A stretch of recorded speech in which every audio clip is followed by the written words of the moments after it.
The wind did not howl. It screamed. It was a solid thing, a wall of ice and noise that ripped the breath from Elias Munro's lungs and drove needles into any piece of skin left bare. He kept his head down, the brim of his hat pulled low, his beard a frozen mass against the wool scarf wrapped high on his neck. Montana, in the dead of winter, did not suffer fools. Elias was no fool, but he was caught in it just the same. He was checking his highline traps, a grim necessity that drove him from his cabin every 3 days, blizzard or no. The pelts meant survival. They meant cartridges, flour, and coffee, commodities that kept a man from turning into a ghost in these mountains. But today, the world had vanished. Visibility was maybe 5 feet. The snow was not falling. It was moving sideways, a blinding white river that erased the sky, the trees, and the ground. His horse, a tough gray Mustang named Boulder, trembled beneath him. Its head bowed against the assault. Elias leaned forward, patting the animal's frozen neck. "Just a bit longer, boy. Find the ridge." The traps were empty. The cold had driven every living thing to ground, save for him. He worked with numb, clumsy hands, the metal of the snares burning his skin even through his gloves. He felt the cold moving past his layers, seeping into his bones. It was a dangerous cold, the kind that made a man want to lie down and sleep. He knew that sleep was death. He was turning a boulder back toward the vague direction of his cabin, a small, one-room shelter dug into the side of a foothill. When he saw it, it was not a thing. Exactly. It was a disruption in the white, a dark shape, moving with the jerky, desperate motion of a wounded animal. Elias pulled Boulder to a halt. He squinted, the ice cracking on his eyelashes. It was too small for a bear, too upright for a wolf.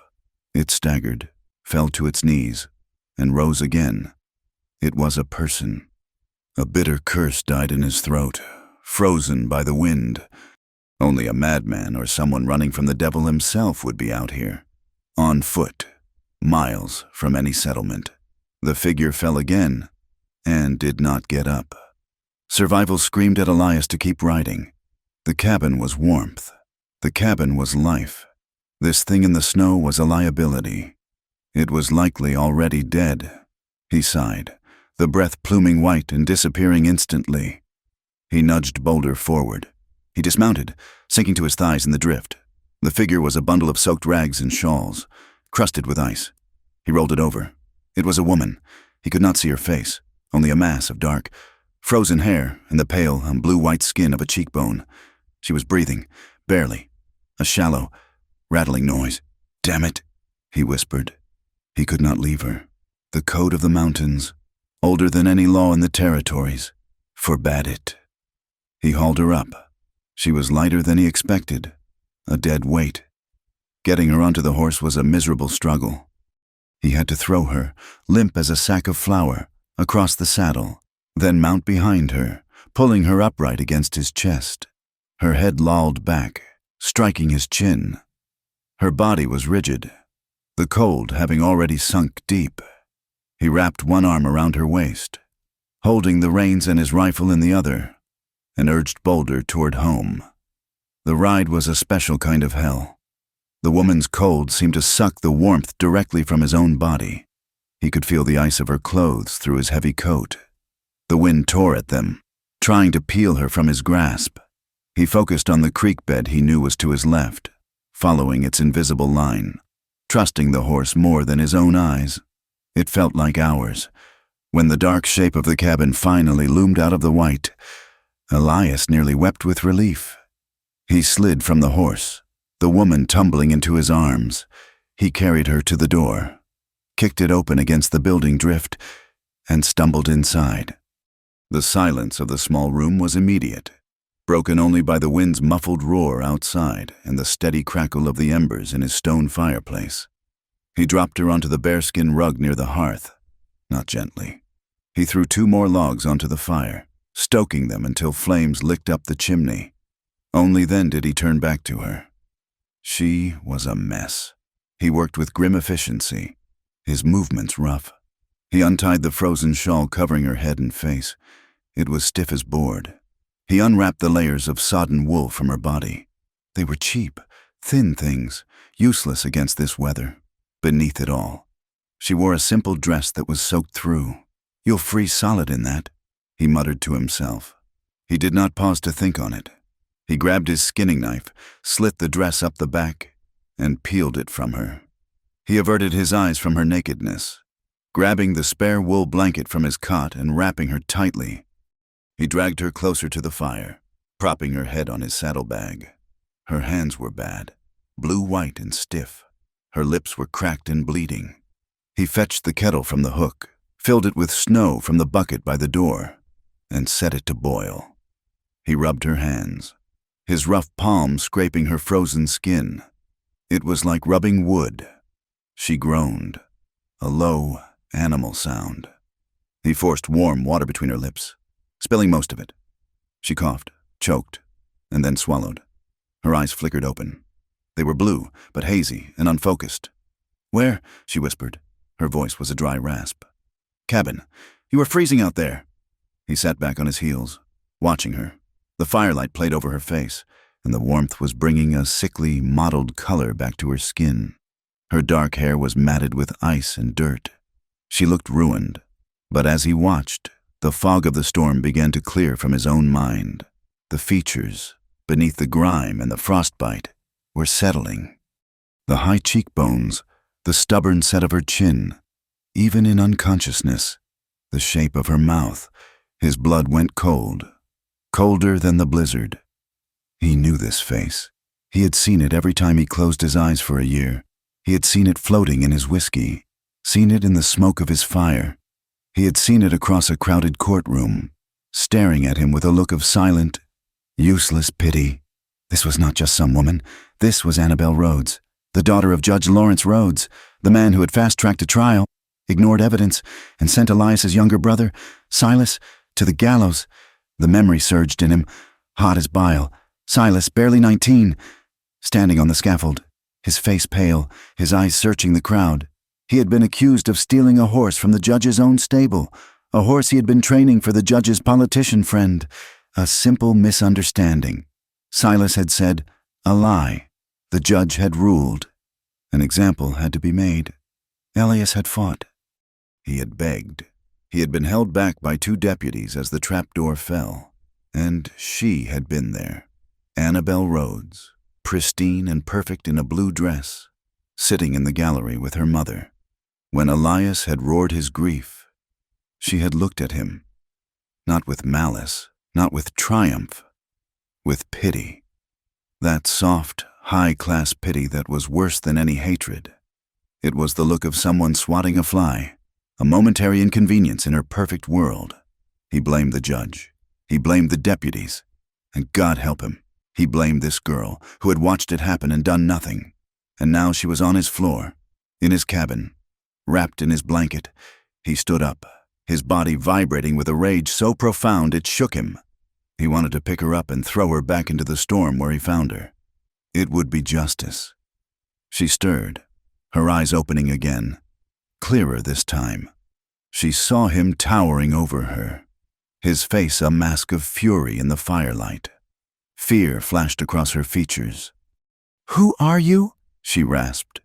"You know who I am," he said. His voice was gravel. She frowned, confused. Then recognition dawned. Her eyes widened, the blue turning dark with terror. You're Elias Monroe," he finished. "Silas Monroe's brother." Annabelle tried to scramble backward, pushing herself away with her heels, the blanket falling from her shoulders. The cold air hit her bare skin, and she gasped, clutching it back. "Please," she whispered. "Please what?" he spat. "Please don't treat me like your father treated my brother. Don't sentence me without a trial." "I didn't," she choked. "I didn't know. You were there. You watched. Please," she begged, and the word broke into a sob. She was shaking, whether from cold or fear. He couldn't tell. "Please, I can't go back. Don't send me back to town. Please, he'll find me." "Who'll find you? Your father?" She shook her head wildly, tears freezing on her cheeks. Please, just let me stay. Just until the storm passes. I'll go. I swear I'll go. Just don't send me back. Elias looked at her, this broken thing at his feet. The fury was still there, a hot coal in his gut, but it was complicated now by her terror. She was not fleeing a scolding. She was fleeing something that drove her into a fatal blizzard. He was cold. He was distant.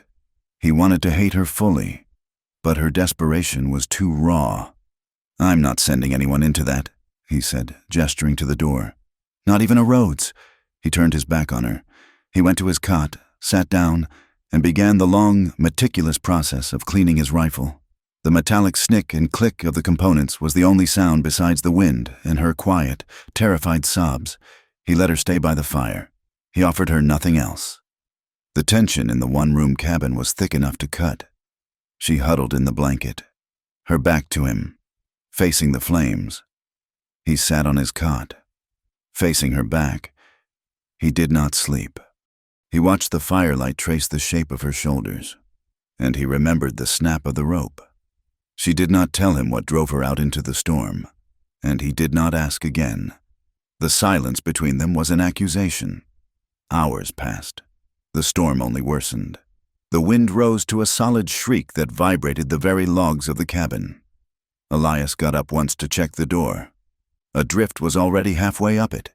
He pushed it open a crack, and a blast of white powder filled the room. He slammed it shut and barred it. They were trapped. This was no longer a one-night reprieve.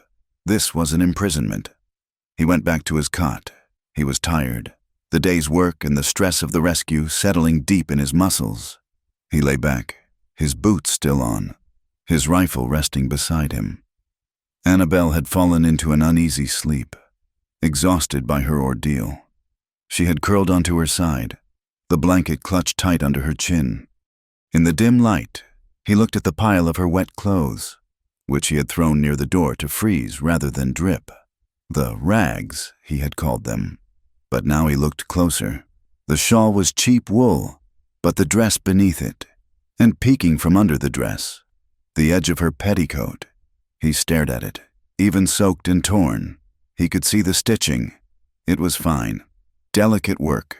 Rows and rows of tiny, perfect stitches that no farmer's wife would have the time or skill to make. It was the work of a seamstress in a high-end shop, or of a lady with nothing but time on her hands. She wasn't just a runaway. The tattered shawl had been a disguise. She was a woman of wealth, hiding her shame. Elias's lip curled. It was just as he thought. Another rich family scandal swept under the rug. She had likely shamed her father. And this was her punishment, or her escape. It deepened his contempt. They broke the world and then ran from the pieces. The cabin grew colder as the night wore on. The fire was the only source of warmth, and it needed feeding. Elias stayed on his cot, stubbornly refusing to move. But the cold was a physical thing. He could see his breath. The embers were dying. Annabelle stirred, her teeth chattering so violently it shook her whole body. She moaned in her sleep, a sound of pure misery. Damn it, he breathed. He got up. He couldn't let her freeze. Not in his cabin. He was not his father's son, but he was not Judge Rhodes either. He threw another log on the fire, the sparks flying. The new wood hissed, struggling to catch. He knew it would be a while before it threw real heat. She was shivering, her body convulsing. She looked small on the great bearskin. He grabbed the heavy fur pelt from his own cot, the one he used on the worst nights, and unfolded it. He stood over her for a moment, his shadow eclipsing her. He draped the heavy fur over her, tucking it around her shoulders. She sighed in her sleep, her body instinctively burrowing into the new warmth. As he pulled the fur up to her chin, his duty done, she moved. Her hand, raw and chapped from the cold, slipped from beneath the blanket. It landed directly on his chest. Elias froze. Her skin was cold, but it was skin. It was resting on the rough wool of his shirt, and through the layers, he could feel the slight, desperate pressure of her fingers. It was not a caress. It was an accident, a sleeping woman seeking ballast in a storm. But it was the first time a woman had touched him in over 2 years, and it was her. He stopped breathing. He looked down at the small, frost-bitten hand resting over his heart.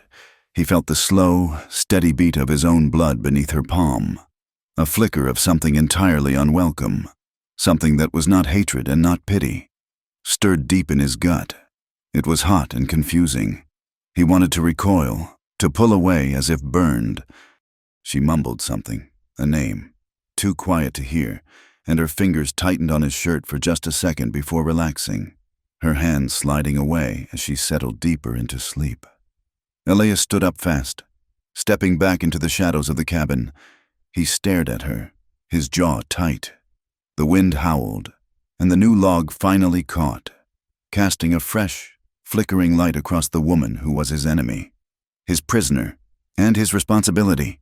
He knew, with a terrible sinking certainty, that the storm outside was nothing compared to the one that had just breached the walls of his cabin. For 3 days, the world remained white. The blizzard did not pause. It did not gentle. It laid siege to the small cabin, piling snow against the door and sealing the single window with a solid wall of white. The wind's voice was a constant, high-pitched scream that wormed its way through the chinking, a reminder that the world outside was unsurvivable. Inside, the one-room cabin became a pressure cooker. The silence between Elias and Annabelle was as loud as the storm. They fell into a grim routine dictated by necessity. Elias was a man of motion, silent and efficient. Every 2 hours, he would check the door, shoving it open against the mounting drift to carve a path to the woodpile. He would return covered in snow, his beard a mask of ice, and dump the logs by the hearth. He spent the time between tending his gear, oiling his rifle, and sharpening his knives. Annabelle was a ghost. She spent the first day huddled in the furs by the fire, her body racked with shivers, her eyes wide and vacant. She was healing, but the cold had sunk deep into her bones. On the second day, Elias looked up from his work. "If you're going to live, you will eat." He tossed her a strip of dried venison. It was tough as leather. He watched as she tried to chew it, her movements weak, her jaw struggling. She ate half and set the rest down. "Water is low," he said, not looking at her. He pointed to the bucket of snow near the door. "It needs filling, then it needs melting." She stood, unsteady, the heavy blanket wrapped around her. She looked at the heavy wooden bucket, then at the door.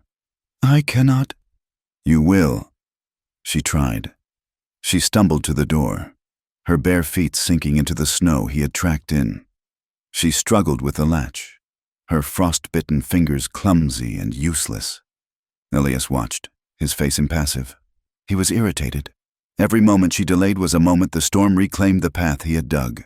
Finally, he stood, shouldering past her roughly. "Move!" He filled the bucket himself and slammed it down near the kettle. "Melt it." Annabelle looked at the fire, at the heavy iron kettle hanging from the hook. She tried to scoop snow into it with a tin cup, spilling half on the hearth. She tried to lift the kettle to angle it better, but it was too heavy. It slipped in her grasp, splashing hot water onto her already injured hand. She cried out, a sharp, stifled sound, and stumbled back, clutching her hand to her chest. Elias cursed. A low, vicious sound. "Sit down. Just sit. You are more trouble than a broken axle wagon." He snatched the kettle, reset it, and packed it with snow in 3 efficient movements. Annabelle had retreated to the bearskin rug, tears of pain and humiliation streaming down her face. He ignored her, but later, as he prepared their meager supper of jerky and stale biscuits, he observed her. She was trying to rewrap the crude bandage on her hand. Her fingers, unused to any labor, were covered in blisters from her brief, failed attempts at helping. They were soft hands, pale and fine-boned, now raw and weeping. He felt a strange, unwelcome tug in his chest. It was not pity. He would not grant a Rhodes his pity.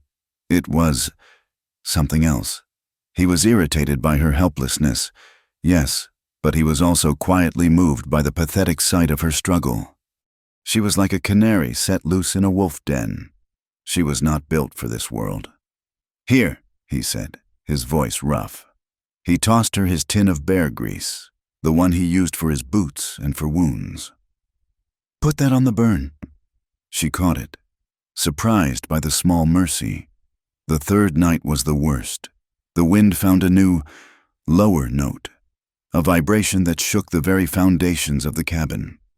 They had eaten. The supplies were visibly shrinking. The flour sack was nearly flat. The coffee was gone, save for a few beans Elias guarded in a tin. The jerky was down to a handful of strips. Annabelle could not bear the silence, or the rhythmic scrape. Scrape. Scrape of Elias sharpening his skinning knife by the lantern light. "You have not asked me," she said, her voice thin. Elias did not stop. Scrape. Scrape. "Asked you what?" "Why I was out there. You saved my life, and you have not asked me why I was dying." He stopped. He set the whetstone and the knife on the small table. He looked at her. The firelight cast deep shadows under his cheekbones. "I do not care. You are a Rhodes. Trouble follows your kind like buzzards follow a dying cow." "That is not fair," she whispered. "Fair?" He gave a short, bitter laugh. "You want to talk to me about fair? I am not my father. Elias." His head snapped up. The use of his name was a sudden, intimate blow. "You stood with him," he said, his voice low and dangerous. "You watched him hang my brother. You were there, in your fine blue dress. You watched Silas die. Do not speak to me of what is fair." "I was a girl," she cried, anger rising in her. "I did not understand. You understood. I saw your face. You looked sad. Sad for the inconvenience.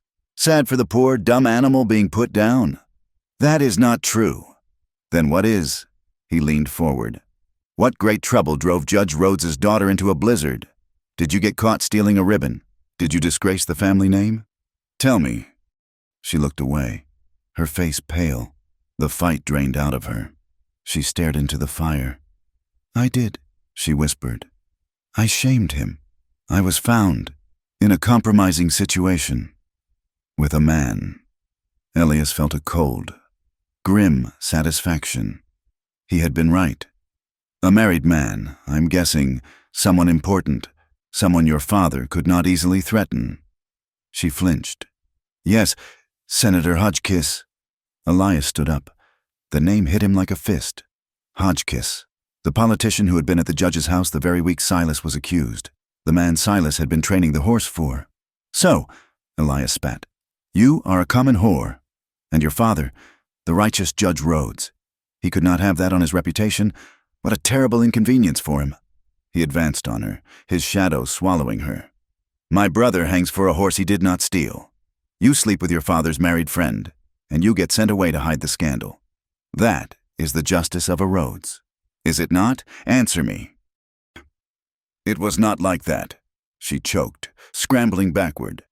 "It is always like that," he roared, kicking the log stool, sending it scattering. "You people, you take what you want, you break what you want, and you never, ever pay the price." He was standing over her. She was cornered against the stone hearth. He paid," she whispered, her face ashen. "My father, he swept it under. He protected the senator. It was me. I took the fall." "You took the fall?" Elias laughed, the sound ugly. "What did you get? A trip east? A comfortable house in the country? My brother got a rope." "Stop it," she begged. "You want me to stop? He was 19, and your father murdered him? Stop!" Annabelle surged up from the floor, her hand swinging in a wide, desperate arc. The sound of her palm connecting with his cheek cracked through the cabin, louder than the wind. Elias froze. He touched his face, his eyes wide with shock. Annabelle stood, trembling, her hand still raised. Then the dam of her control broke. It was not a gentle weeping. It was a complete, agonizing collapse. She sank to her knees, her hands covering her face, and she wailed, a sound of such profound, animal grief that it silenced the storm. "I did not sleep with him," she gasped, her words torn apart by sobs. He was drunk. He came to my room. He said my father. He said he would not listen. And he forced me." Elias stood like a stone. The rage in him evaporated, replaced by a sudden, sickening cold. "He forced me," she cried, rocking back and forth. "And my father found us. Hodgkiss lied. He said I invited him. He said I was wanton." She looked up at him, her eyes flooded, her face a mask of trauma. "And my father believed him. He believed that man. He locked me in the attic. He said I was ruined.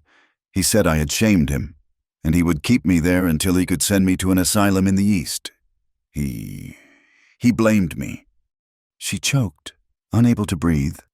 "I was there for weeks. He told my mother I was sick with fever. I ran. I stole a shawl and I ran. I did not know where I was going. I just ran." Elias stared at her, the foundation of his hatred, the pure, clean line of it, fractured. He had seen her as an accomplice, a silent, privileged witness to his family's destruction. But she was just another victim. Her father had not just hanged an innocent boy. He had sacrificed his own daughter to protect his political ambitions. The man was not just corrupt. He was a monster. Guilt washed over Elias, hot and suffocating. The things he had said to her, whore, inconvenience. He did not know what to do. He was a man of action, not words. He could set a trap, track a wolf, build a fire in a snowstorm. He could not fix this. He slowly, awkwardly, knelt in front of her. He did not touch her. "Rhodes," he said, his voice rough. "Annabelle." She did not look up. He is." Elias struggled. "He is a hollow man. What he did to Silas, what he did to you." He reached out, his hand hovering, and then dropped it. He got up and retreated to his side of the cabin, leaving her to her grief. Hours passed. The fire burned low. The confession hung in the air. A permanent, terrible thing. Annabelle's sobs quieted. She was huddled on the rug, shivering again, the shock and the cold returning. Elias watched her. He could not let her sit there. The guilt was eating him. He moved to the hearth. He rebuilt the fire, log by log. Then he turned to her. She was staring blankly at the flames. Her hand, the one she had burned, was raw and dirty. "Give me your hand," he said. It was not a request. She flinched but did not pull away as he sat on the stone hearth beside her. He took her hand in his. It was small, lost in his calloused, scarred grasp. He uncorked the grease tin. With a surprisingly gentle touch, he cleaned the burn, his thumb brushing the dirt from her palm. He worked in silence. The only sounds the fire and the wind. The heat from the flames washed over them. The small, simple act of care was more intimate than a shout. She was watching his face in the flickering light. He was concentrating on her hand, his brow furrowed. "Thank you," she whispered. Her voice was raw. He nodded, not looking up. "You saved me," she said, her voice stronger. "You found me?" He finished wrapping her fingers in a clean strip of cloth. He held her hand for a moment longer than was necessary. "You should sleep," he muttered, letting go. As he began to pull away, she raised her other hand, the uninjured one, slowly, hesitantly. She touched his face. Her fingers traced the line of his jaw, cold against his skin, hesitant on the roughness of his beard. Elias went rigid. His eyes met hers. In the dim light, her face, stained with tears and dirt, was the most human thing he had seen in years. "Elias," she breathed. He leaned in. He did not know why. He could smell the wood smoke in her hair, the salt of her tears. She closed her eyes. Her lips parted. They were a breath away. He could feel the warmth of her mouth. He pulled back as if he had been shot. He stood abruptly, his chair scraping loudly on the stone. "Do not," he said, his voice harsh. He turned his back on her, his shoulders rigid. He was ashamed of the raw, undeniable pull he felt, ashamed to want the daughter of the man who had destroyed his life. It was a betrayal of Silas. It was a betrayal of his own hate, the only thing that had kept him warm for 2 years. He grabbed his heavy coat from the peg. He grabbed the half-empty bottle of whiskey from his shelf. "Where are you going?" she asked, her voice small. "Outside. You cannot—" "The storm. "I can," he said, and slammed the door behind him. He did not go far. He staggered to the small lean-to where he kept his horse. Boulder whinnied, a low sound of comfort. Elias leaned against the rough-hewn wall, protected from the worst of the wind, and let the glacial cold hit him. It did nothing to cool the fire in his blood. He uncorked the bottle and drank deeply. The whiskey burned, but it did not help. He closed his eyes and saw Silas, young and terrified on the gallows. He saw that pristine blue dress in the gallery. He wanted to hate her. It was simpler. It was clean. But he could not. The image of her, broken on the floor, confessing her father's monstrous cruelty, was superimposed over the image of the girl in the courtroom. He could not hate her. And what scared him more? He wanted her. Inside the cabin, Annabelle watched him go. The rejection was a sharp, physical pain. Another log on the fire of her shame. She was ruined. He saw it, too. She felt filthy. The grime of the journey, the sweat of her fear, the phantom touch of Hodgkiss. She felt unclean, inside and out. She looked at the kettle, now steaming over the fire. The cabin was small, but Elias had strung a rope across the back corner, near his cot. A threadbare blanket hung from it, shielding his sleeping space from the rest of the room. It was a flimsy, pathetic attempt at privacy, but it was all they had. She dragged the small wooden tub from the corner. It was the one he used for laundry, for bathing, for everything. She heated more water. She poured it into the tub. The steam rose, smelling of pine and smoke. She looked at the door, her heart pounding. He was gone. It was a risk, but she had to do it. She unbuttoned the man's shirt he had given her. She untied the blanket from her waist. She stood naked, for the first time in days, in the small, warm circle of the firelight. She stepped into the water. It was hot, stinging her frozen skin. She sank down, drawing her knees to her chest, and began to wash. Elias returned, half frozen and drunker than he intended. The whiskey had not helped. He pushed the cabin door open, bracing against the wind. It shut with a quiet click. He saw that she was not on the bearskin rug. He moved toward his cot, toward the shelter of the hanging blanket. He was exhausted, his mind a warring mess of guilt and desire. He reached the blanket partition. He stopped. Through a thin, worn gap in the fabric, he could see the hearth. He saw her. She was in the tub, her back to him. The firelight bathed her in red gold. He saw the curve of her spine, the sharp, vulnerable line of her shoulder blades. She was thin, her hair matted, but she was illuminated. She raised a hand to her neck, washing away the grime. Elias could not breathe. He did not move. He watched. It was not the calculated observation of a man looking at a woman. It was a raw, aching, forbidden sight. He saw her trauma, her vulnerability, and her beauty, all mixed into one unbearable image. This was Annabelle Rhodes, not the judge's daughter, not the girl from the courtroom. A woman, naked and alone by his fire. The desire he felt was no longer a flicker. It was a physical, agonizing burn.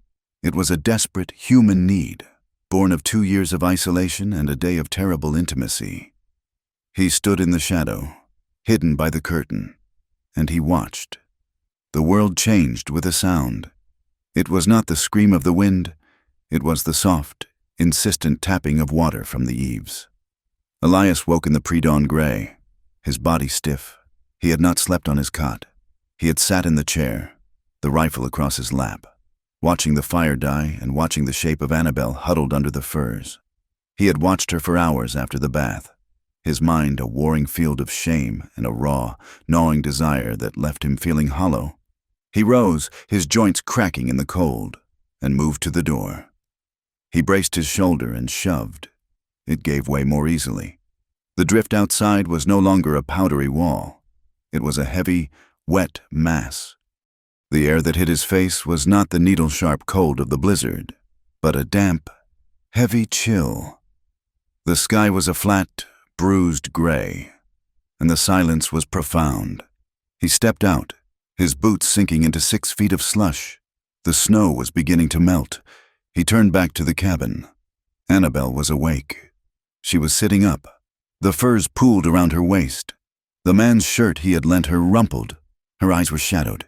The previous night, his anger, her confession, the bath, hung between them, thick and unspoken. "It broke," he said, his voice a rasp. "The storm is over." She stood and walked to the door, peering past him. The world was a blinding, pristine white. The trees flocked and heavy. The snow piled in massive, sculptural drifts. The air smelled of wet pine and earth. "What do we do now?" she asked. "We wait," Elias said, turning to stomp the slush from his boots. "We let it settle for a day.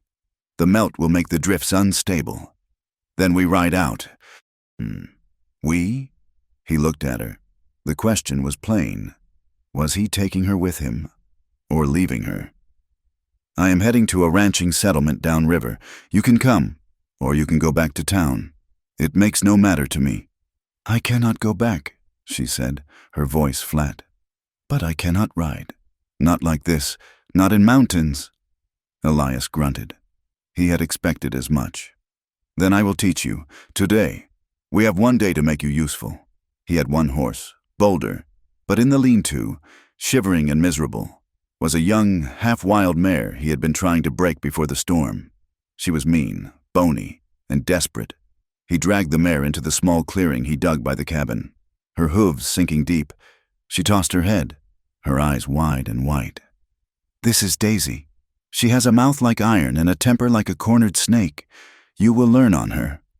Annabelle looked from the horse to Elias, her face pale. "She is terrified." "Good," Elias said. "So are you. You have that in common." He threw a heavy saddle blanket over the mare's back. She flinched, dancing sideways. "You have ridden, I assume." "In a park," Annabelle said, her hands clutching her shirt. "Side saddle, on a gelding that was half asleep." Elias snorted. "This is not a park, and you will ride astride. You cannot grip a horse with one knee when you are crossing a rock slide." He forced the heavy saddle onto the mare. Annabelle's hands were still blistered, the skin raw and weeping. She winced as she tried to help him with the cinch, her fingers clumsy on the leather straps.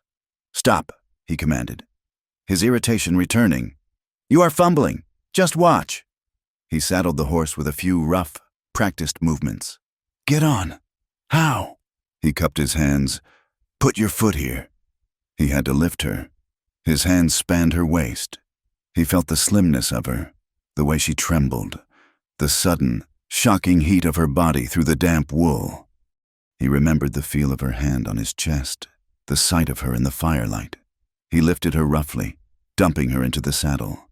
She gasped, grabbing the pommel. "Legs," he ordered. "Grip with your knees. Feel the horse under you. She knows you are scared. You have to be more stubborn than she is." He led the horse in a small circle, the snow dragging at their feet. Annabelle swayed, her balance all wrong.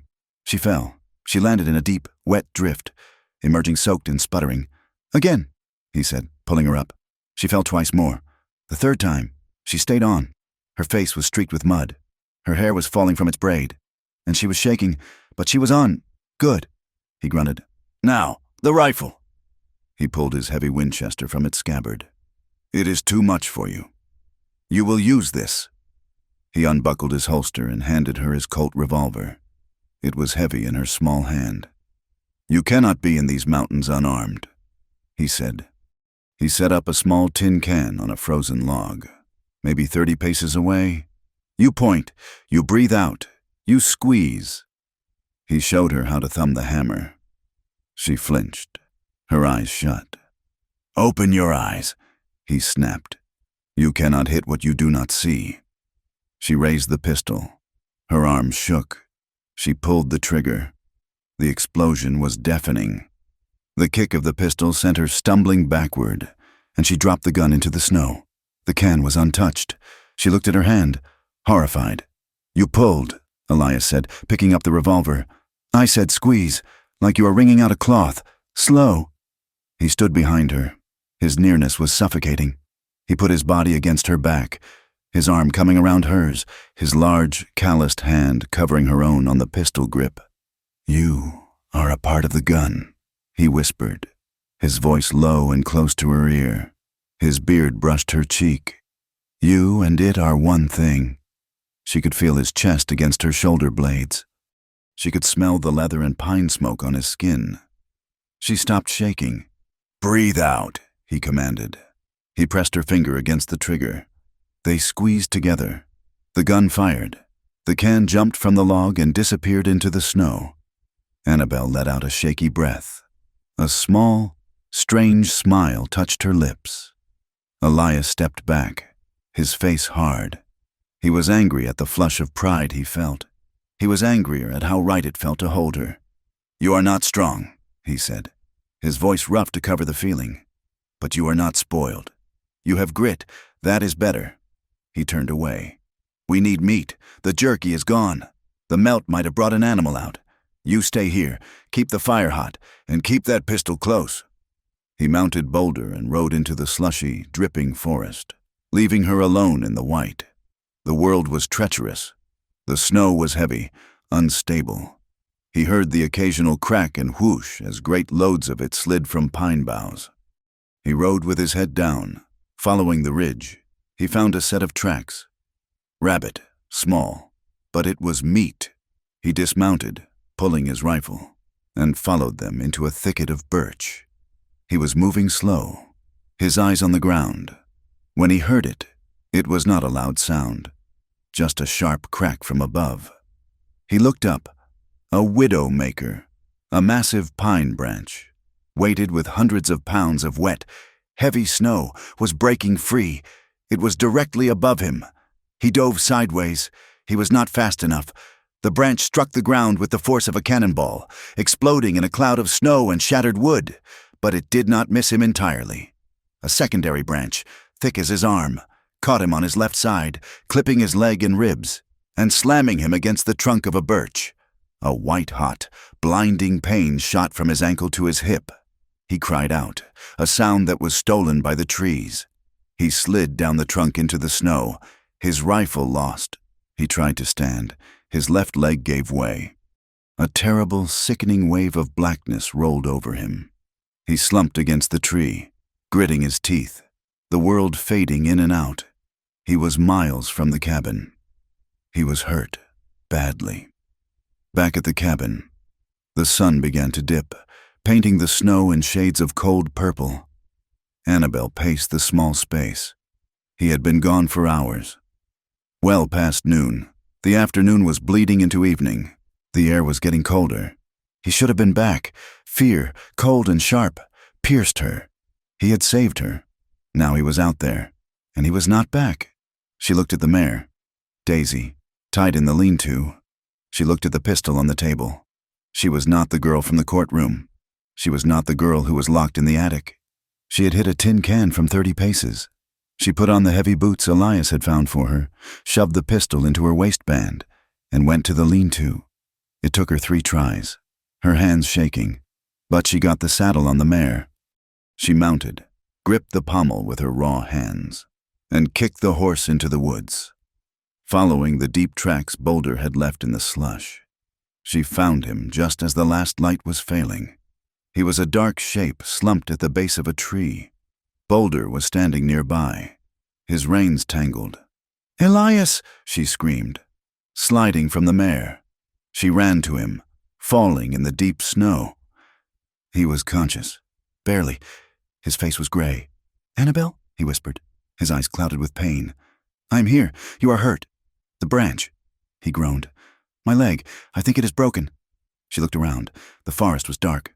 Wolves would be hunting soon. She had to move him. He was a big man, solid with muscle. She was small, weak. "You have to help me, Elias," she pleaded, tears starting to freeze on her face. "I cannot lift you." "Cannot," he mumbled. "Leave me." "No," she screamed at him. "I will not. You did not leave me. I will not leave you." The fury in her voice seemed to cut through his haze. He looked at her. "Try," he gasped. It was a nightmare. She pulled him.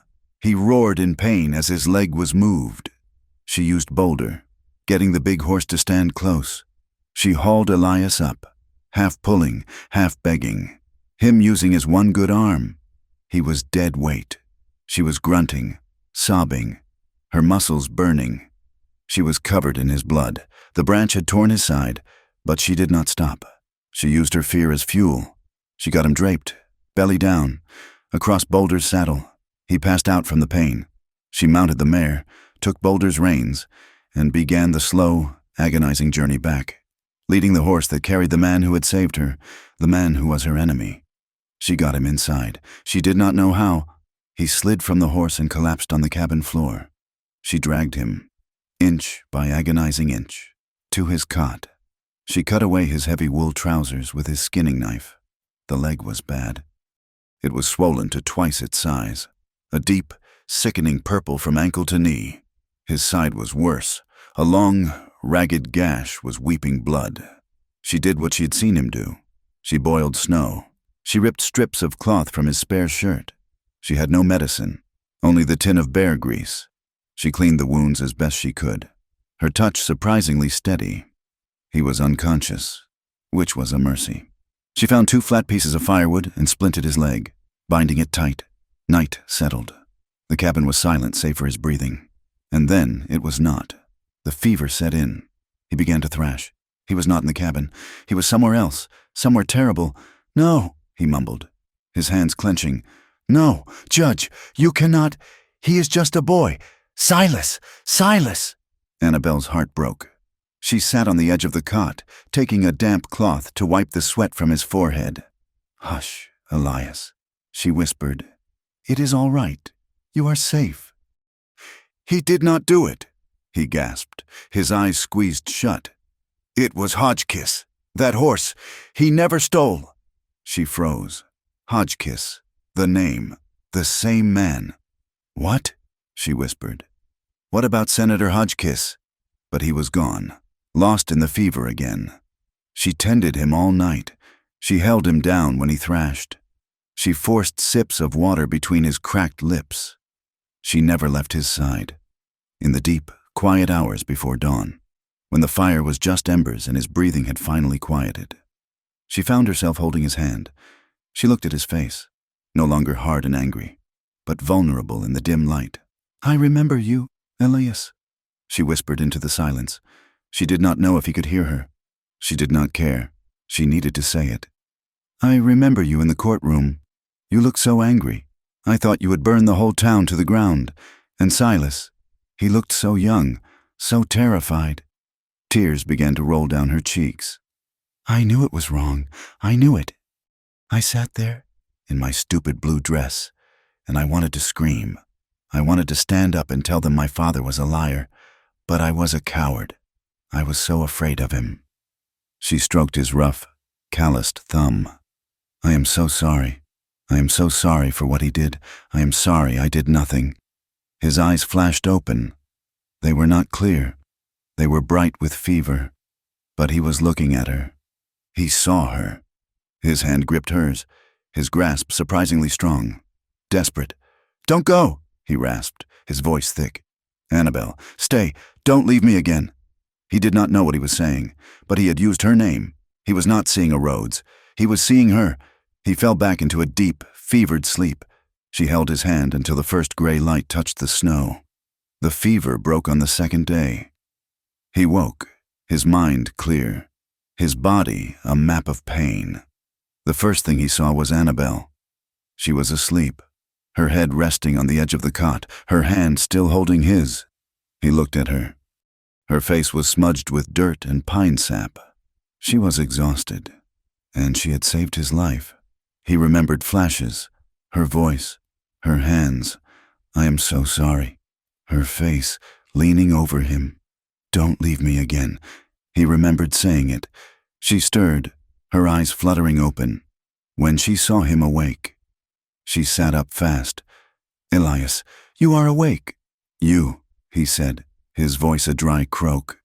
"You dragged me back. You are hurt. You should have left me," he whispered. "I am not my father," she said. The words simple. The dynamic was broken. He was the one who was helpless. She was the one who was strong. For 2 more days. She tended him. She made him broth from the rabbit he had managed to shoot before the branch fell. She helped him sit up. She changed the bandages on his leg and side. The intimacy was quiet, profound. The anger was gone, burned away by the fever. The hatred was gone, replaced by a deep, aching gratitude. On the 3rd night, he was sitting up, his back against the wall, his splinted leg propped on a stool. The cabin was warm. The scent of pine smoke was thick. Annabelle sat on the bearskin rug, brushing the tangles from her dark hair. The simple, quiet act undid him. "Annabelle," he said. She stopped, turning to look at him. "Come here." She hesitated. Then she rose and came to the cot, sitting on the edge, a few feet from him. The space between them was electric. "Why?" he asked, his voice low. "Why did you stay? You could have taken Boulder. You could have been gone." "Where would I go?" she asked softly. "And besides, you are not done teaching me how to shoot." A small, rough sound came from his chest. It might have been a laugh. He reached out his good hand, the one that was not holding him up. His fingers were rough, scarred. He touched her face, his thumb tracing the line of her jaw. She had touched him this way, just before he had pulled away. This time he did not pull away. He leaned forward, hissing as his ribs protested. He kissed her. It was hesitant at first, slow, a question. It tasted of smoke and fever and desperation. She did not move. Then, slowly, she kissed him back.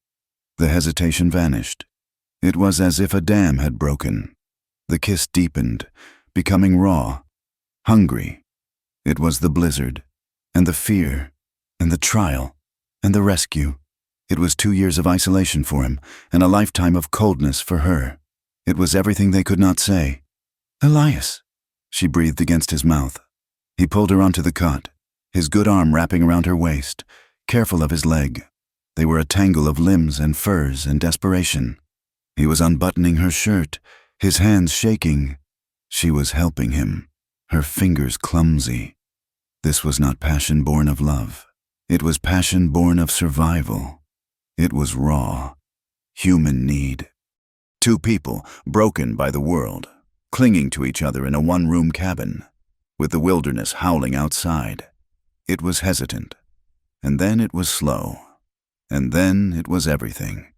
It was the only warmth in a world of ice. Afterward, they lay tangled in the fur blankets. The fire had burned low.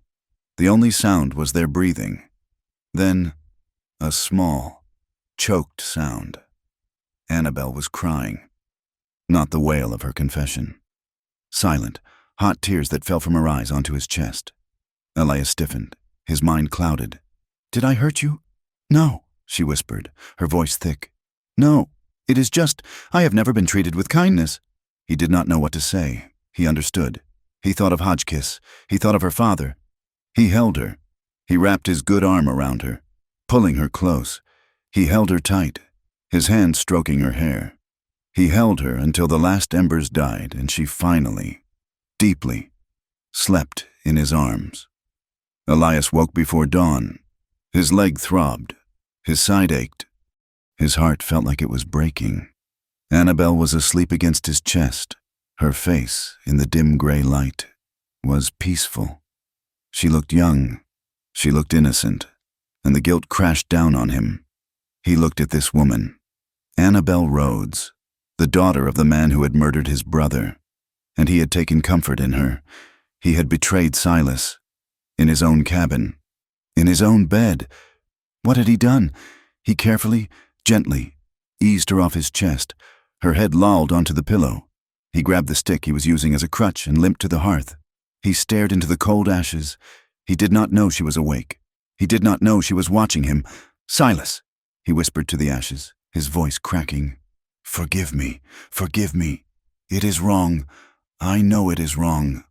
He dropped his head into his hands. "She is a Rhodes. It is a sin. What I have done, I cannot continue." On the cot, Annabelle's eyes were wide open in the dark. "It is wrong. She is a Rhodes, a sin. Every word was a nail in her coffin. The small, fragile thing they had built in the night, the warmth, the kindness, it was all ash. He did not see her. He only saw her name. She was not his savior. She was his sin. She closed her eyes, feigning sleep, as he turned to painfully add a log to the fire. The moment his back was turned, she slipped from the cot, grabbing her tattered clothes. Her movements were silent, desperate. She would not be his shame. She would be gone by dawn. The gray light of dawn was a thief, slipping into the cabin to steal the last of the night's warmth. Annabelle moved in that cold light, her actions stiff, silent. She was dressed in the tattered clothes she had arrived in, now dry, stiff, and smelling of smoke.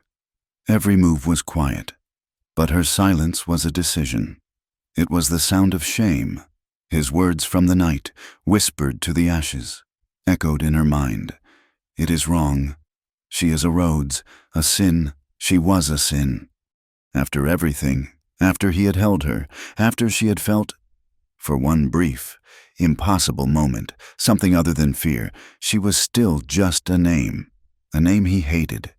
She would not be his shame. She would not be his sin. She moved to the table. Her hands were raw, but they no longer shook. She tucked the tin of bear grease into a pocket. She took the last 2 strips of dried rabbit meat. She checked the pistol Elias had given her, ensuring the chambers were loaded. She slid it into the waistband of her skirt. Elias stirred on the cot. His splinted leg was propped on the stool. Pain radiated from him even in sleep. Guilt twisted in her gut, but she pushed it down. He would be better off. He would be free of the ghost of his brother, and free of her. She was at the door, her hand on the iron latch, when his voice, low and ruined, stopped her. "Do not!" She froze, her back to him. "Turn around, Annabelle." She did, slowly. He was sitting up, his face a mask of pain, his hair matted. He had not moved from the cot. "Where do you think you are going?" he asked. "Away," she said, her voice flat. "I heard you last night. You were right. It was a sin. I am a sin. I will not be that for you." "A sin," he repeated, not as a question, but as a judgment on himself. "You will not last a day. The snow is heavy. The river is flooded. You will die out there." "Then I will die," she said, her hand tightening on the latch. "It is better than being someone's shame. I am nothing but shame to you. I am just a Rhodes. I am the name that reminds you of everything you lost. Stop it." "It is the truth," she cried, the word tearing from her. "You look at me and you see my father. You see the girl in the blue dress. You do not see me. You see the sin. That is not." He started, but his voice broke. He pushed himself with his good arm, hissing in pain. He grabbed the wooden crutch and hauled his body upright. His bad leg held off the floor. He was breathing hard, his face white. He limped toward her, each step a fresh agony. "You do not know what you are talking about. I know what I heard." He stopped, just a few feet from her. He was leaning heavily on the crutch. "Yes, you heard me. You heard a man torn in 2, Silas. My brother. He was all I had. Your father took him. And last night, it felt like a betrayal. It felt wrong." He looked at her, his eyes desperate, trying to make her understand. "It is not you. It is the name. It is the memory. I do not know," he said, his voice tearing. "I do not know how to love what reminds me of so much pain." "Then let me go, Elias," she whispered, tears welling. "Let the pain go." "I cannot." He reached his good hand toward her. "Annabelle, do not." A voice, not his, split the cold morning air. Well, look what we found. Marcus, the judge's little lost lamb." Elias spun, hissing in pain, his hand dropping to the knife on his belt. Annabelle stepped back from the door, her heart stopping. 2 men stood at the edge of the clearing, where the trees began. They were rough men, in heavy buffalo coats, their beards matted with ice. They both held rifles, and they were not pointed at the ground. "Judge Rhodes pays a mighty fine price for his runaway daughter," said the first man. He was tall, with a scar that pulled one side of his mouth into a permanent sneer. $1,000, and he wants her back, quietly. "He did not say anything about the cripple," said the second man. "Marcus." He was stockier, his eyes small and mean. "Elias," Annabelle breathed, moving behind him. Elias stood between her and the men, his body a broken shield. He was leaning on the crutch, his splinted leg useless. He had only a skinning knife. "She is not going with you," Elias said, his voice a low growl. The leader, Jed, laughed. "Is that so? You and what army? You look half dead, friend. We tracked her all the way from town. Soon as the melt showed her trail, the judge was very clear. Give us the girl, and we will let you die here in peace." "Stay behind me," Elias whispered to Annabelle. "To the men," he said. "Get off my land." "This ain't your land," Marcus spat. He took a step forward. "This is just where you are going to die." Marcus lunged. He was impatient. Seeing an easy prize, he moved to shove Elias aside and grab Annabelle. It happened faster than thought. Elias roared. Despite his leg, he moved. He dropped his crutch and lunged forward. Not with the knife, but with his body, using his weight to slam into the man. They both went down in the wet, heavy snow. Elias's knife was in his hand, and he struck upward, burying it in the man's thigh. Marcus screamed, a sound of rage and pain. Annabelle did not think. She did not freeze. She did not remember the courtroom.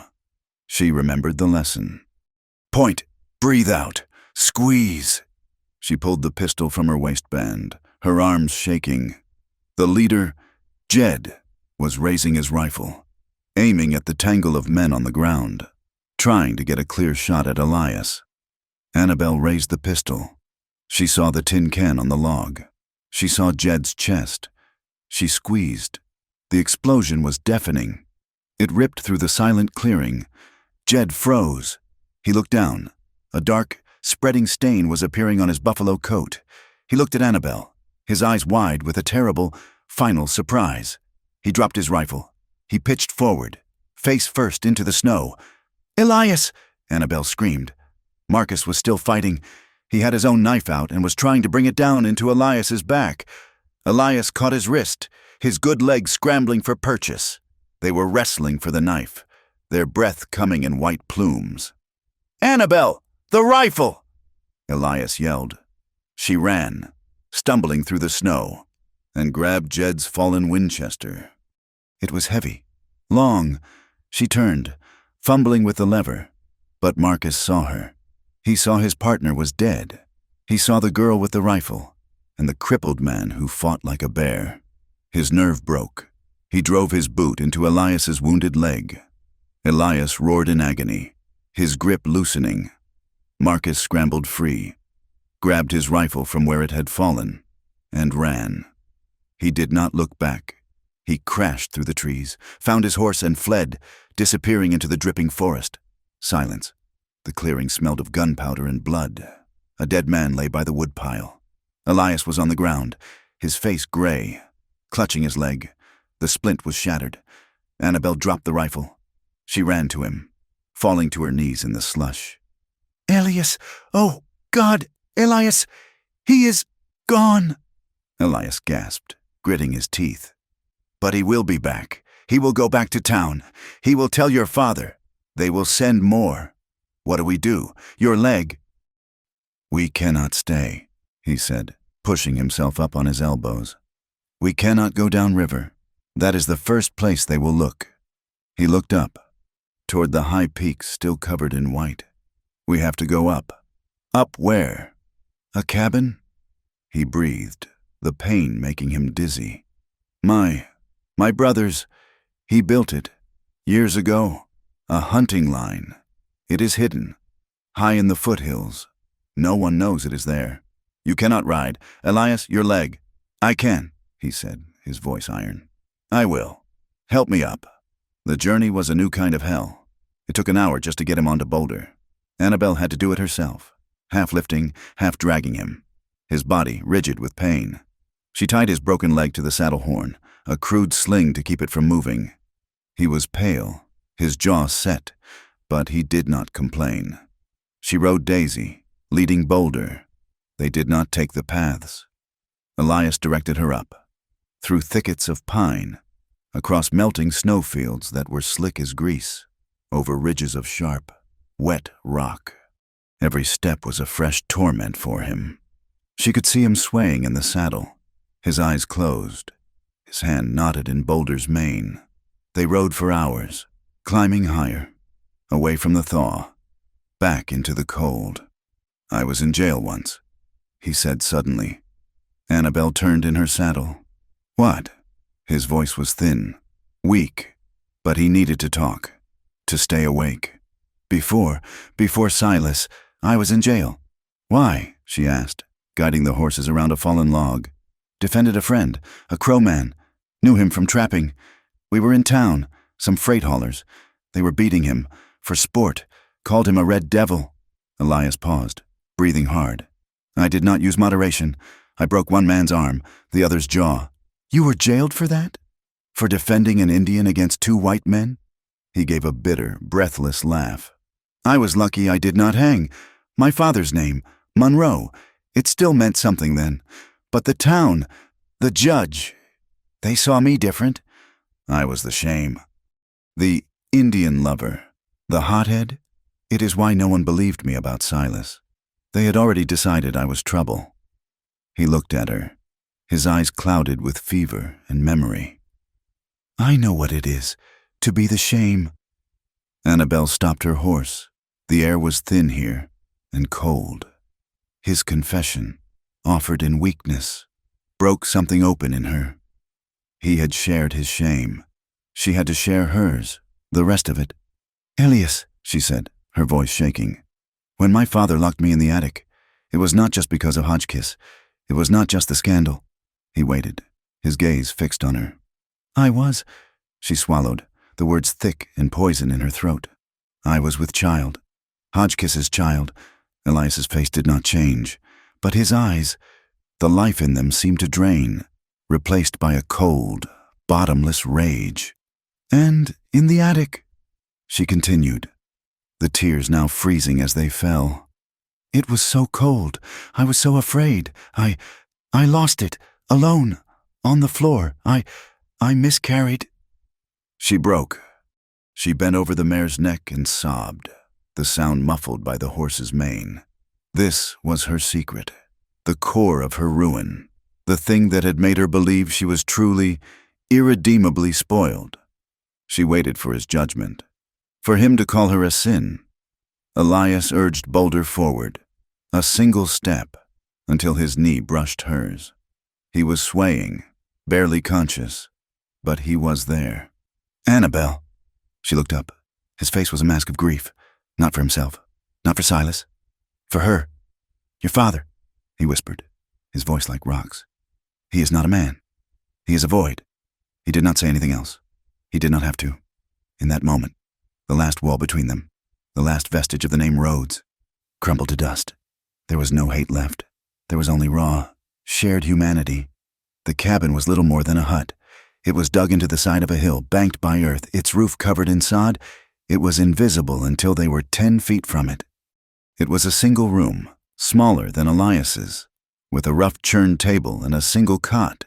It was Silas's dream. Annabelle got him inside. He collapsed onto the cot, his body finally surrendering. The fever was back.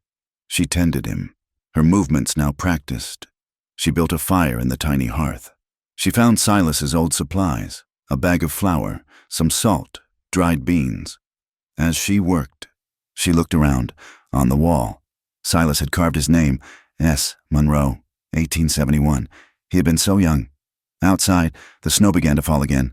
Not a blizzard this time, but a gentle, quiet snow. It fell for hours, covering their tracks, covering the world, sealing them inside this hidden place. It was not a prison. It was a sanctuary. That night, Elias was lucid. The fever had settled. He watched her as she moved. Boiling water for bean soup. "You saved me," he said. "We saved each other," she answered, bringing him a cup.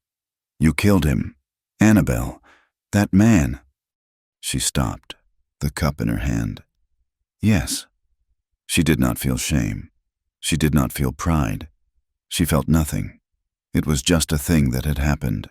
A thing she had done to survive. He nodded, as if she had passed a test. She sat on the edge of the cot to help him drink. His hand, no longer shaking, came up and touched her face.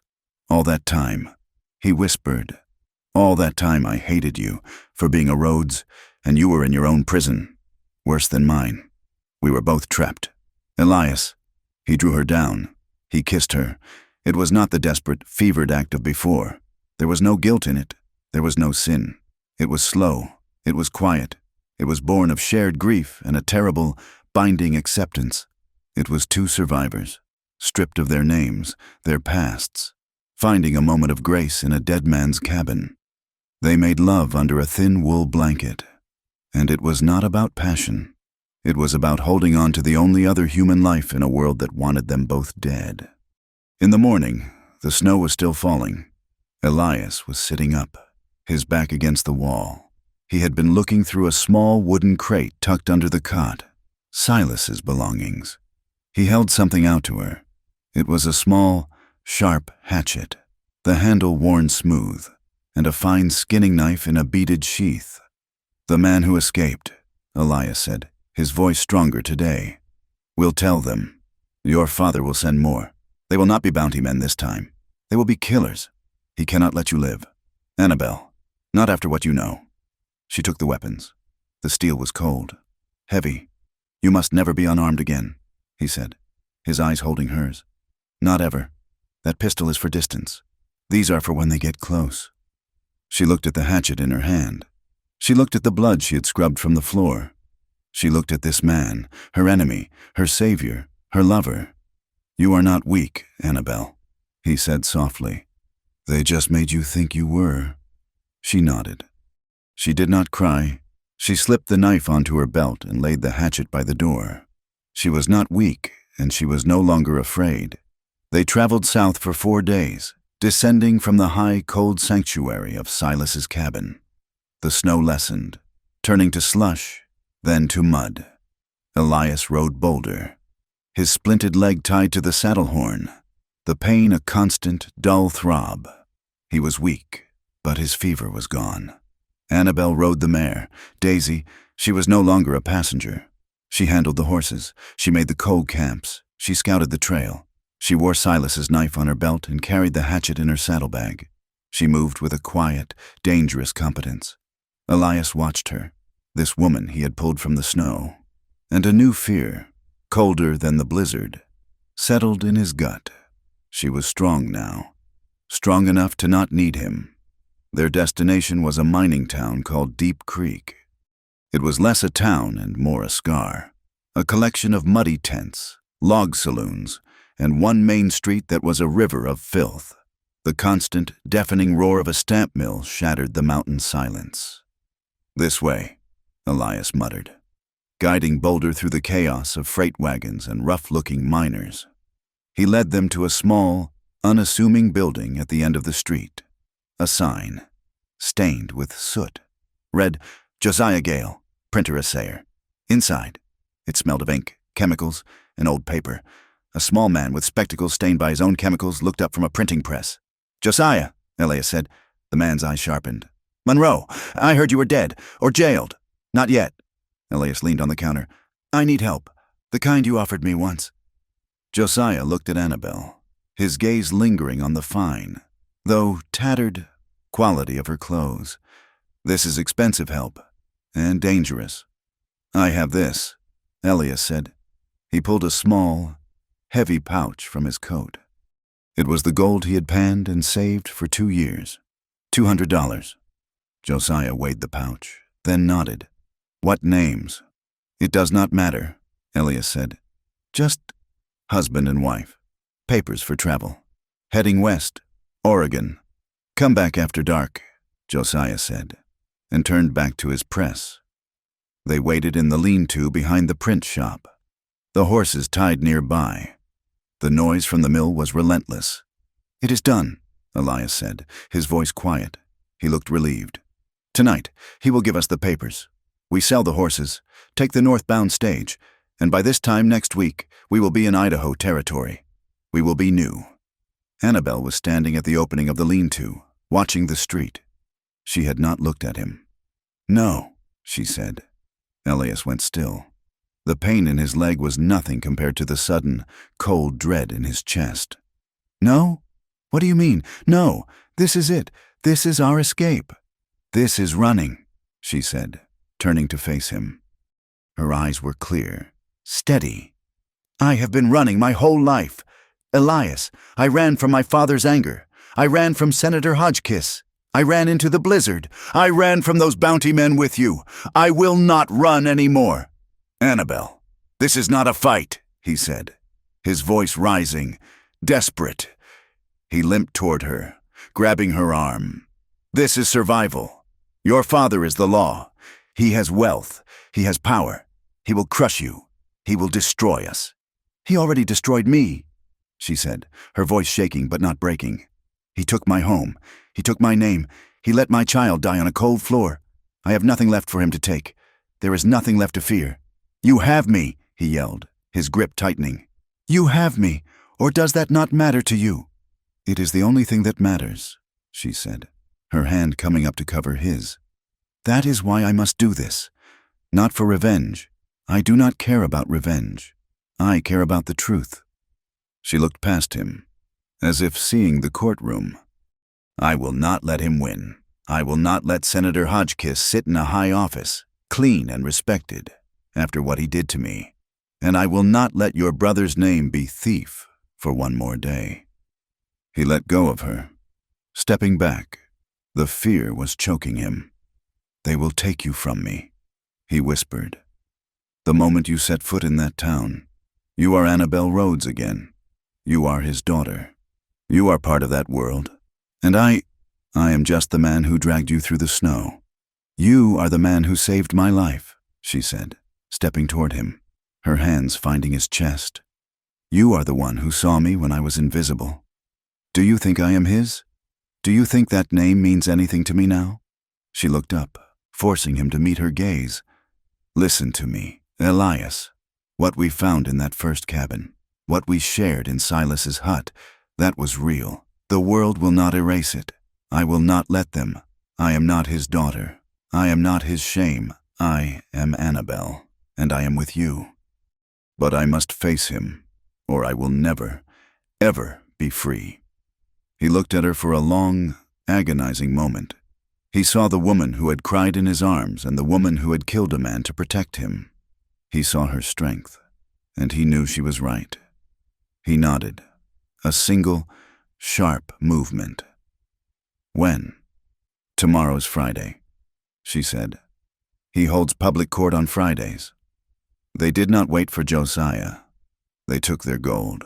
They sold the mare, Daisy, to the livery for $30 silver in supplies. They rode out of Deep Creek not west, but south, back toward the town of Rhodes Landing. They traveled by night, using the ridges and creek beds Elias had known since he was a boy. He was still in pain, but Annabelle's resolve seemed to flow into him, giving him strength. They skirted the town and made a cold camp in an overgrown, abandoned line shack a mile upriver. From there, in the cold morning light, they watched the town. They watched the merchants open their shops. They watched the ranchers arrive, and they watched Judge Lawrence Rhodes, in his fine black coat, walk from his large house to the courthouse. "He likes an audience," Annabelle whispered, her hand tightening on the hatchet in her belt. "So do we," Elias said. He checked his rifle. "I will go in first. I will find a place in the back. I will cover you." "No," she said. "This is not a gunfight. This is a reckoning. I must do this, alone, but I need to know you are there." "I will be," he said. "He will try to hurt you." "He already has," she said. "There is nothing left to hurt." The courthouse was packed. It was late morning, and a dull, complex land dispute was droning on.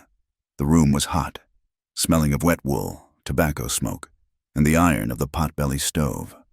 Judge Rhodes sat high on his dais, the very picture of calm, impartial justice. The main doors at the back of the room swung open. A cold draft swept the aisle. Every head turned.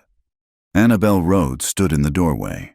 A collective gasp, 100 indrawn breaths, silenced the room. This was not the pristine, perfect daughter of the judge. This woman was thin, dressed in a man's mended shirt, a rough skirt, and worn boots. Her hair was pulled back in a severe, practical braid. Silas's skinning knife hung from her belt. She did not look ruined. She looked forged. She walked down the center aisle. The crowd, men who had bowed to her, women who had envied her, parted as if she were a specter. She stopped at the foot of the dais. "Father," she said. Her voice was not loud, but it carried to every corner. Judge Rhodes's face, which had been impassive, turned the color of ash. He gripped his gavel. "Annabel, what is the meaning of this? Bailiff!" The bailiff, a large man named Tyrell, moved toward her, his hand on his pistol. "Do not touch me," Annabel said. The authority in her voice stopped the man cold. "Bailiff, remove this woman." The judge roared, his composure cracking. "She is unwell. She has been through a terrible ordeal. She is not in her right mind. I am perfectly in my right mind." "Father," Annabel said, turning to face the packed benches. "For the first time in my life." "She was abducted," the judge said, appealing to the crowd. "She was taken by a known criminal. She is hysterical. She does not know what she is saying." "I was not abducted," Annabel said, her voice rising, clear and strong.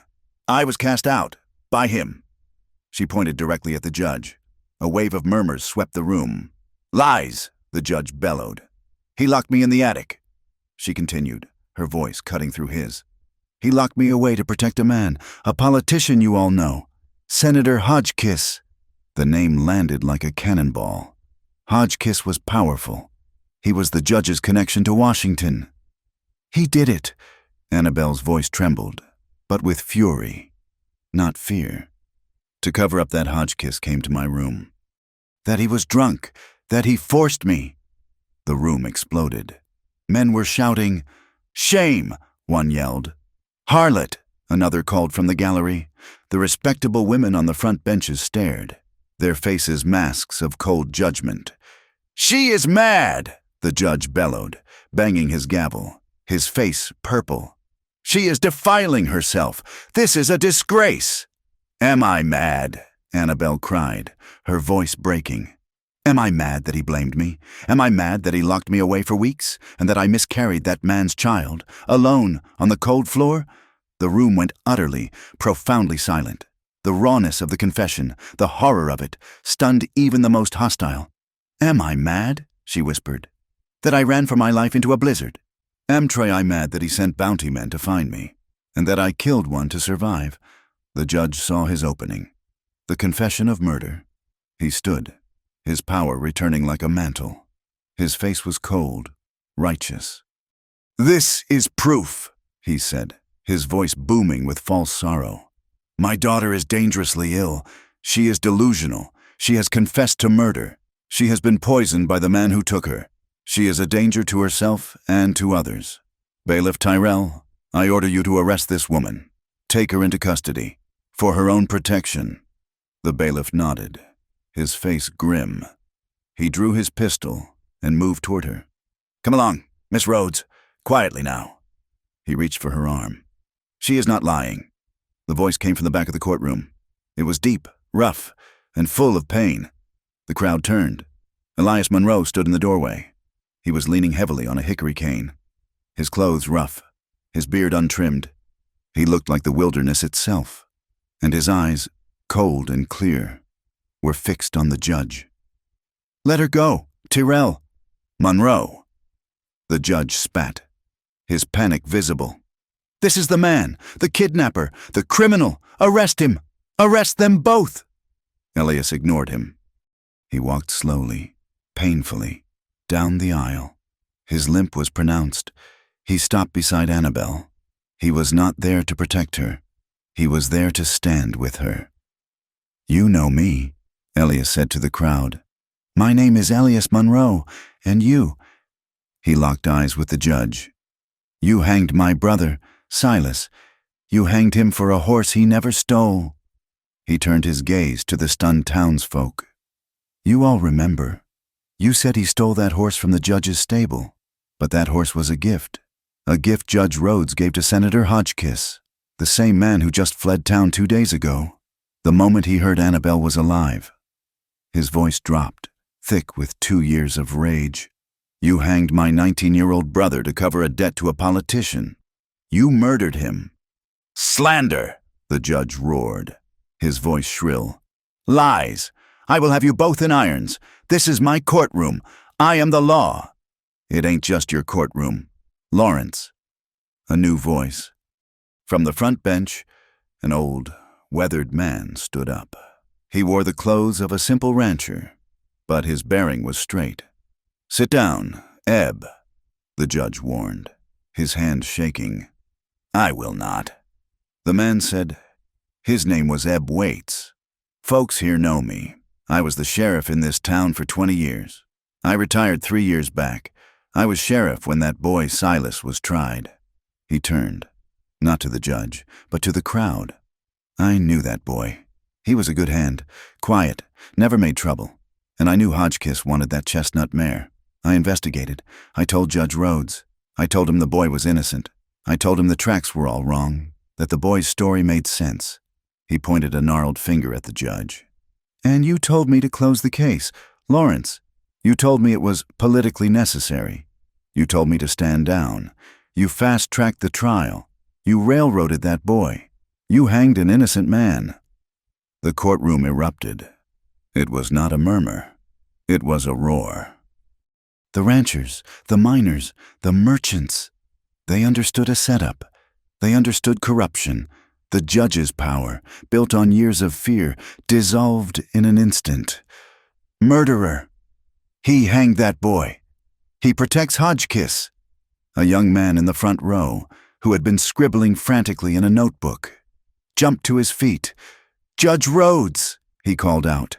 "Samuel Harris, with the Helena Daily Journal. Do you have a comment on these accusations?" The judge stared, his mouth open, his face slack. His gavel was useless. He sank into his chair. He was no longer a judge. He was just a hollow man, exposed. Annabelle stood, vindicated, but the cost was enormous. She had told the truth, and in doing so had destroyed her own name, her family, and her past. She had burned her old life to the ground. She was an outcast. Elias moved, standing close beside her. He did not touch her. He just faced the crowd with her. It was done. The courtroom did not just erupt. It fractured. The collective roar was a physical thing, a wave of shock and fury that slammed against the walls. Judge Rhodes, a moment before the absolute power in the room, was now just a man, pale and trembling in his high-backed chair. "Murderer!" a woman shrieked from the gallery. "He hanged that boy!" a rancher bellowed. Standing, Ebb Waits, the former sheriff, stood firm, his gaze never leaving the judge. The journalist, Samuel Harris, was writing so fast his pencil seemed to smoke, capturing every word. Bailiff Tyrell was frozen between Annabelle and the dais, his pistol still in his hand, his authority gone, his eyes darting between the shamed judge and the angry crowd. Elias saw it first. The danger. The crowd was turning into a mob, and mobs were blind. They were enraged at the judge, but they were also staring at Annabelle, the woman who had laid her shame bare. They were staring at him, the man they had once jailed. "Now," Elias said, his voice low and urgent. He grabbed Annabelle's hand. He did not use his cane. He pushed through the chaos, pulling her behind him. Ebb Waits saw them moving. The old sheriff, in a final act of true justice, stepped into the aisle, blocking the path. "Let them pass," Ebb roared, holding up his hands to the crowd. "They have paid enough. The debt is with the judge." The people parted. Hands reached out, some sympathetic, some accusatory. Annabelle kept her eyes forward, fixed on Elias's back. They did not stop. They did not look at the journalist. They did not look at the judge, who was now being surrounded by the very men who had served him. They burst through the double doors, into the cold, clean air of the street. They did not run to the line shack. They did not look back. They went straight to the livery, where Boulder was waiting. Elias threw their meager supplies, the bedroll, the flour, the gold he had not spent, onto the horse. He did not have time to saddle the animal. He threw a blanket on its back. "Up," he said to Annabelle. He cupped his hands. She was on the horse's back in one motion. He pulled himself up behind her, his bad leg rigid with pain. He kicked the horse into a run. They left Rhodes's landing without a backward glance. They did not speak for the first hour. They just rode, pushing Boulder hard, fording the river where it was shallow and moving north, into the high hills, away from the telegraph lines, away from the law, away from the life that was now nothing but ash. They rode north for 6 days. They left the muddy thaw of the valleys and climbed back into the high country, where the air was thin and the last patches of winter snow clung to the shadows. Elias's leg throbbed, a constant, fiery ache, but he did not speak of it. Annabelle was the one who was strong now. She was the one who dismounted to scout the trail, who broke the ice in the creeks for water, who handled the rifle when they heard movement in the brush. He watched her, and the fear he had felt in Deep Creek, the fear of losing her to her old world, was gone. She had burned that world down. She had no world, except for him. "Where are we going?" she asked on the 7th morning, as they shared a cold biscuit. "My land," he said. "I thought you said you had nothing. I have this." He pointed to the range of mountains ahead of them, dark with pine. It was Silas's dream. He did not want to hunt, not really. He wanted to farm. He saved his pay for 2 years. He bought a section, 160 acres. High up, he said the soil was black, and a creek ran through it. Elias looked at his hands. "He signed the deed over to me. Before the trial, he said, 'If anything happens, Elias, do not let the judge get the land.' I never came here. I could not. We are going there now," she said. It was not a question. "It is all we have left." They found it that afternoon. It was a high meadow, a bowl of greening grass cradled by pine-covered ridges. A creek, full from the melt, cut a clear, fast line through the center. The soil, where she dug her fingers into it, was black and rich. The silence was absolute, broken only by the sound of the water and the wind in the high pines. It was the most beautiful, most desolate place she had ever seen. "There is nothing," she said, looking around. "There is everything," Elias said. He slid from Boulder's back, landing hard on his good leg. "There is wood, there is water, there is game. We have a rifle, 2 knives, a hatchet, and a pot. We have lived on less." They began with a lean-to, a rough shelter of fallen branches and pine boughs, just to get them through the cold nights. They worked from the first light of dawn until their hands were too numb to move. Elias, despite his leg, was a force of nature. He taught her. He showed her which trees were right for felling, the lodgepole pines, straight and strong. He used the hatchet, the only tool they had, to notch the logs. It was slow, agonizing work. His every movement was painful. Annabelle did the work he could not. She became the legs. She dragged the felled trees, using Boulder to pull the heaviest. She learned to use the skinning knife to peel the bark, her hands staining with the sticky, sharp-smelling sap. She gathered moss and mud from the creek bed, packing it into the gaps between the logs. Her hands, which had been blistered and raw in the first cabin, were now transforming. They calloused, they cracked, they strengthened. She looked at them one evening, seeing the dirt ingrained in the skin, the new, hard muscle at the base of her thumb. They were not the hands of Annabelle Rhodes. They were the hands of a survivor. They worked as a team, a silent, efficient machine.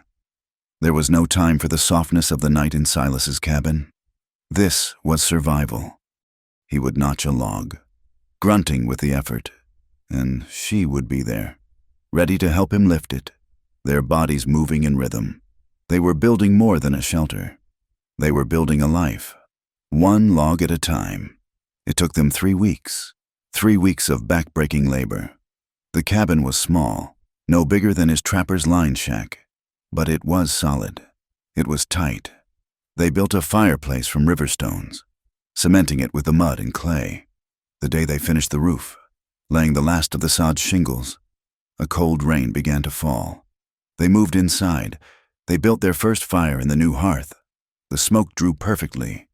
They stood in the center of the small, one-room space, soaked to the bone, covered in mud, and utterly exhausted. Annabelle looked at the rough walls. She looked at the man beside her. She began to laugh. It was a strange, rusty sound. He looked at her, and a slow, unused smile cracked his own face. It was the first time she had seen him truly smile. They did not just survive. They lived. The summer came, and the high meadow bloomed with lupine and paintbrush. Elias's leg healed. The limp was still there, but the pain was gone.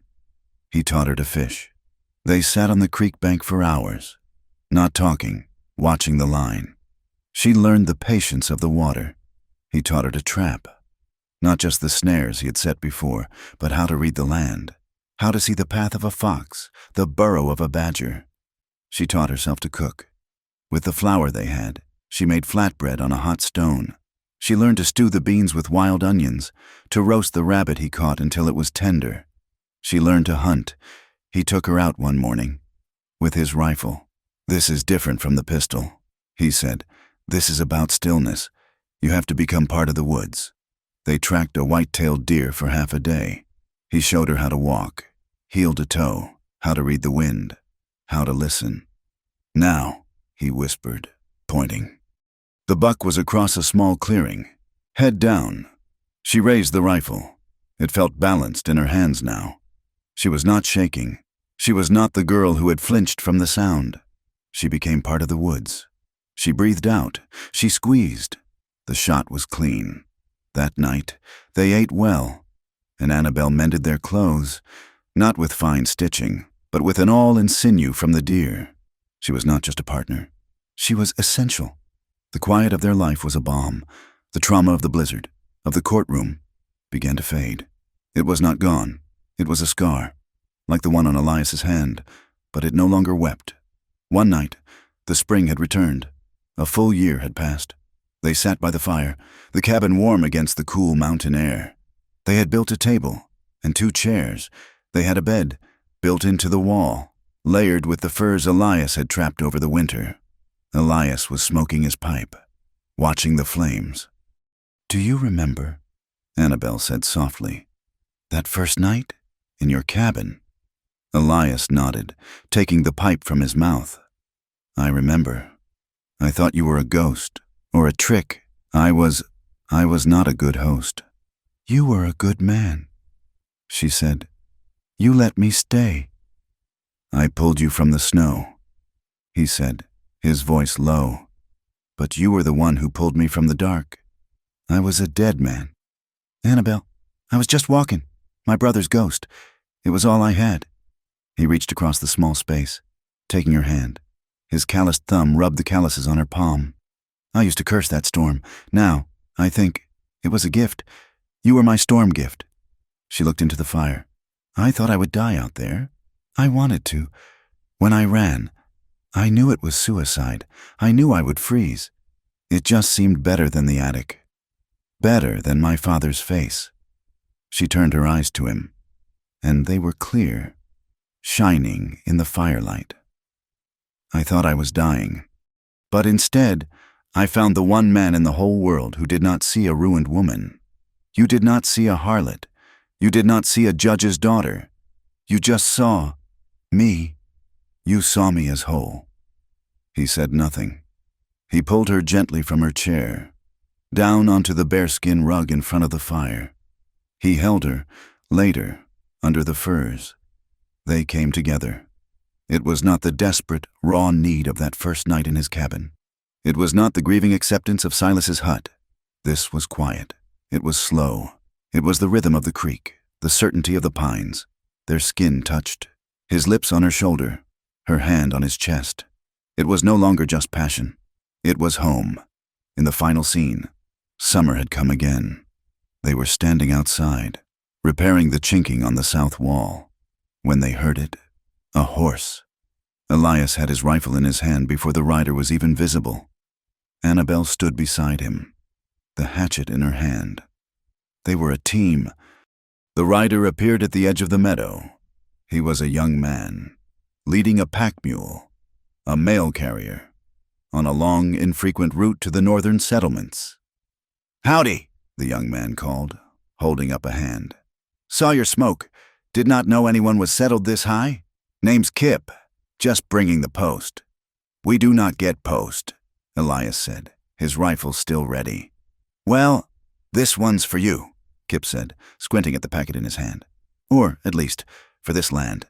It is addressed to the occupants of Silas Monroe's claim, Northern Hills. Got a letter here. And this, from a Mr. Samuel Harris, in Helena." Elias lowered the rifle. Harris, the journalist. He took the packet. He gave the young man a silver dollar for his trouble. Kip tipped his hat and rode on, whistling. Elias and Annabel stood in the sun. His hands were shaking. He broke the wax seal. Inside was a letter and a folded copy of the Helena Daily Journal. The newspaper was dated 6 months prior. The headline, in thick black letters, ran across the entire front page. "Judge Rhodes disgraced. Innocent man's name cleared." They read the article, their heads bent together. Harris had done his work. He had found other families the judge had bullied. He had found the records of Hodgkiss's debts. He had printed Eb Waits's testimony. He had printed Elias's story. He had printed Annabel's. He had written of Silas Monroe, a 19-year-old boy, as a victim of a corrupt system. His name was cleared.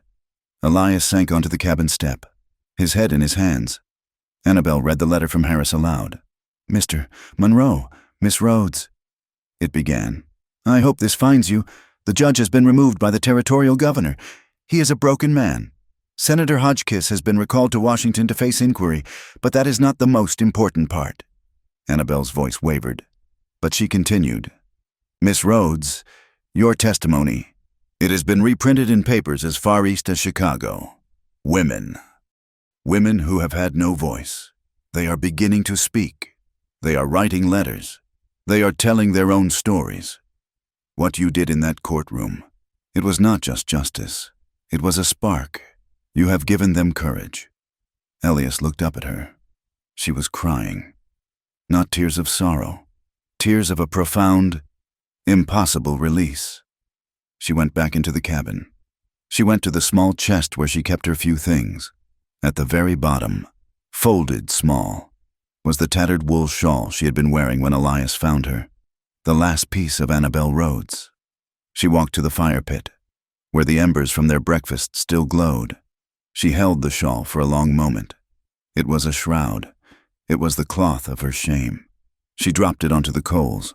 It smoldered, and then it caught, the wool burning with a dark, heavy smoke. They watched it until it was nothing but black ash, scattered by the mountain wind. Elias stood. He took her hand. It was rough, strong, and it fit perfectly in his. They stood together in the doorway of the home they had built. The sun was setting, painting the wild, high mountain sky in colors of fire and gold. A storm was rolling in from the west, the clouds purple and magnificent. They watched it come, unafraid. Thank you for listening to this story. We here at From Wild West truly appreciate you spending your time with us. We would love to hear your thoughts. Please leave a comment and let us know where in the world you are listening from. If you enjoyed this tale, we hope you will subscribe to From Wild West for more stories. And we would be honored if you shared your feelings about this story in English.